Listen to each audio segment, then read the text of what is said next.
В рамках рабочей поездки в Назрановский район первый вице-премьер Ингушетии Олег Фурсов проверил ход работ по строительству нового дополнительного корпуса для социально-оздоровительного центра граждан пожилого возраста и инвалидов «Дом ветеранов».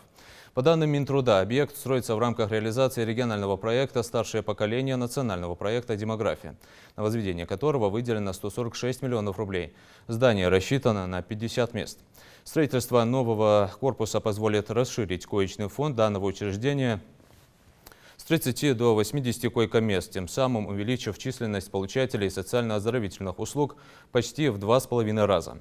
Как сообщила представитель подрядной организации, работы по возведению дополнительного корпуса начались в апреле этого года. На сегодня подрядной фирмой выполнено 80% всех работ. Новый объект площадью 5000 квадратных метров будет сдан в эксплуатацию уже в конце текущего года.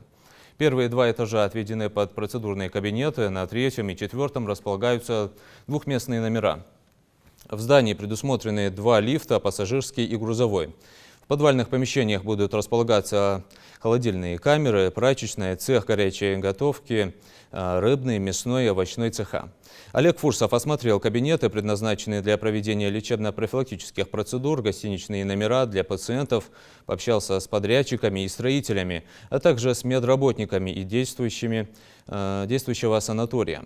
По итогам выездной инспекции первый зампред правительства республики подчеркнул, что основная задача заключается в том, чтобы качественно и в срок успеть сдать комплекс.